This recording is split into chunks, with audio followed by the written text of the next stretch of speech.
Si ya habías terminado. Después de haberte contado todo lo que está diciendo San Juan. Después de haberte contado todo lo que te he contado, te voy a contar algo más. Se manifestó junto al mar de Tiberia y se manifestó de esta manera. Y déjeme decirle qué es lo que va a contar ahora. Va a contar la manera en que Dios perdonó a Pedro.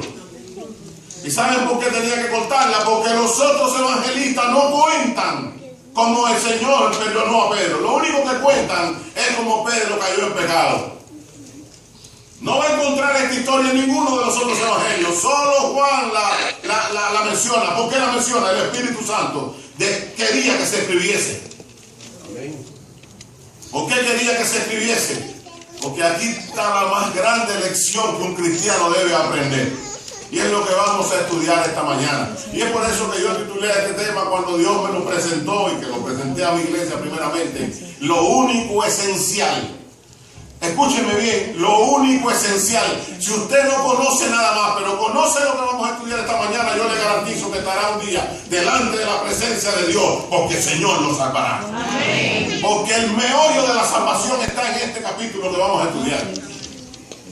Y dice, se manifestó de esta manera. Estaban juntos Simón Pedro, Tomás llamado el Dídimo, Natanael el de Caná de Galilea, los hijos de Zebedeo, que sabemos que son Santiago y Juan, y otros dos de sus discípulos. Simón Pedro le dijo, voy a pescar. ¿Por qué estaba Simón en Galilea? Yo quiero que esto sea una conversación. Porque iba a pescar, pero ¿por qué estaba en Galilea? ¿Se recuerdan del versículo que leímos en la lectura bíblica? Él salió huyendo, ¿no? Sí, pero ¿por qué se fue a Galilea? ¿No recuerdan el versículo bíblico? Que se va a encontrar en Galilea. Sí. ¿Con quién se iba a encontrar Jesús en Galilea?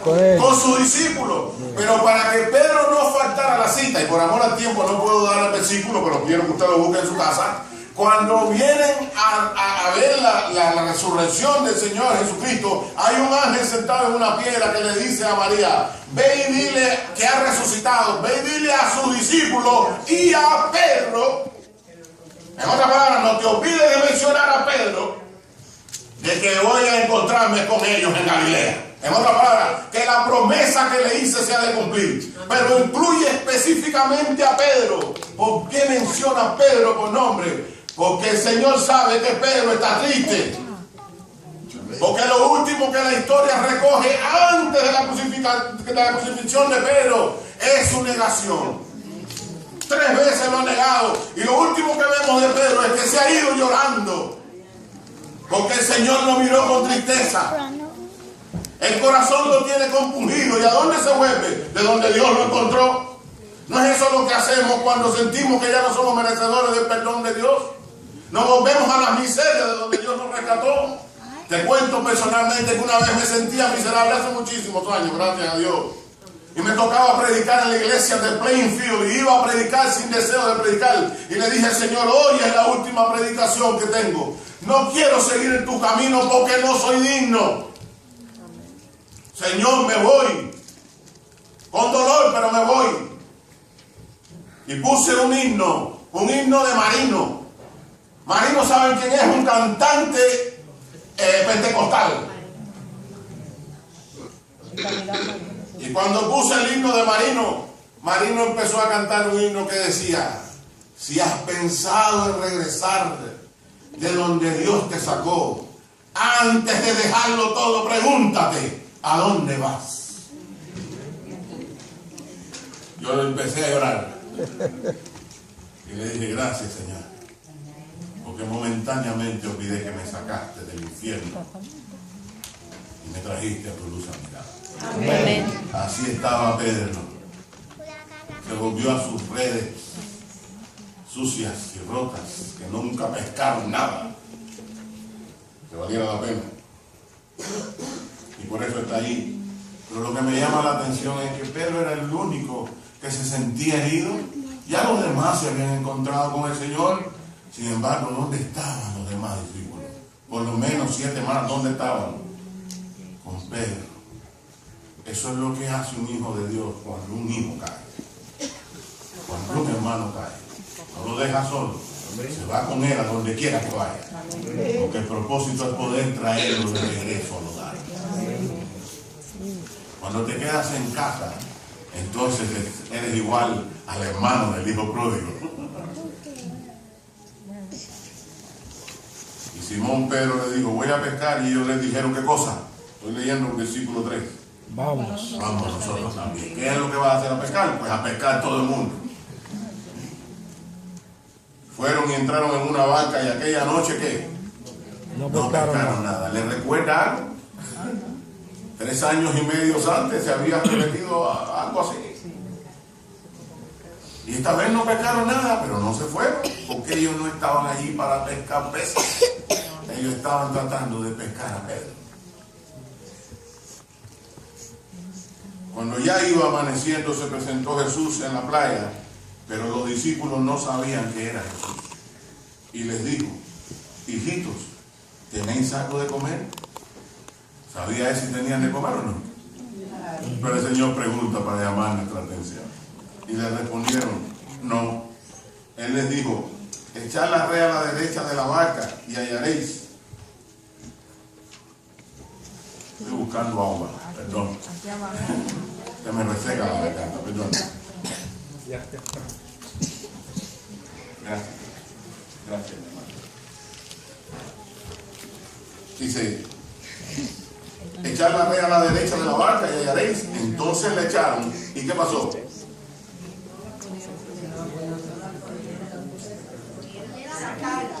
Ya no la podían sacar con la gran cantidad de peces.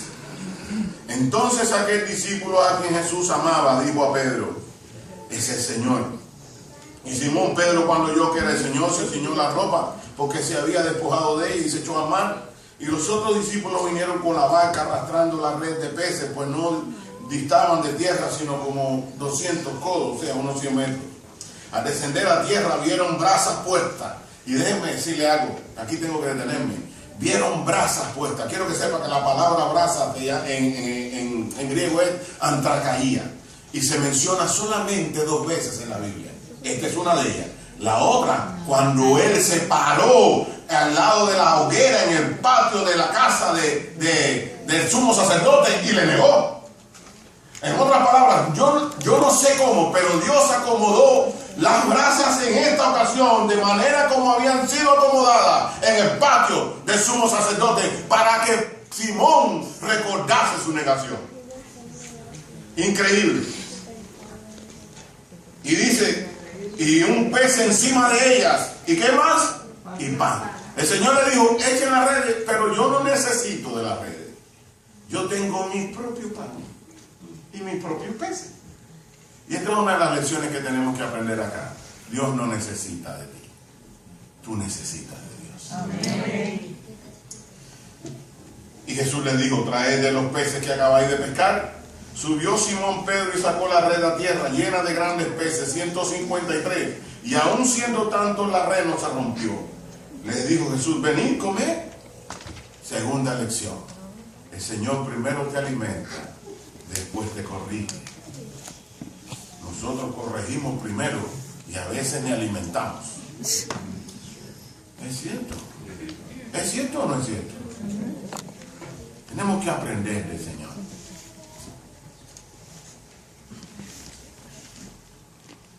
Le dijo, venid, comed, y ninguno de los discípulos se atrevía a preguntarle, ¿tú quién eres? Sabiendo que era el Señor. Vino pues Jesús y tomó el pan. ¿Cuál pan? El pan de él. Ellos no tenían pan. El pan de él. Y les dio. Y asimismo del pescado. ¿Qué pescado? Del de él. Esta era ya la tercera vez que Jesús se manifestaba a sus discípulos después de haber resucitado de los muertos. La tercera a sus discípulos, la primera a Pedro. Cuando hubieron comido, versículo 15, cuando hubieron comido, Jesús dijo a Simón Pedro, Simón, hijo de Jonás, ¿me amas más que esto?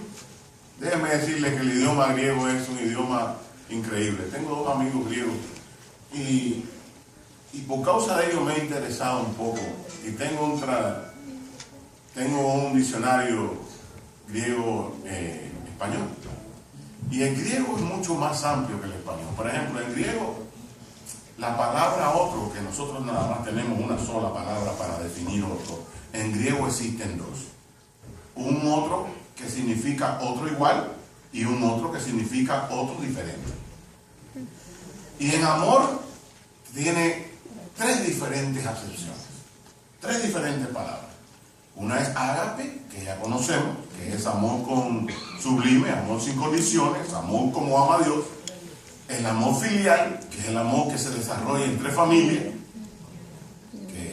y el amor erótico, que no es necesario explicar. Y aquí el Señor pregunta así,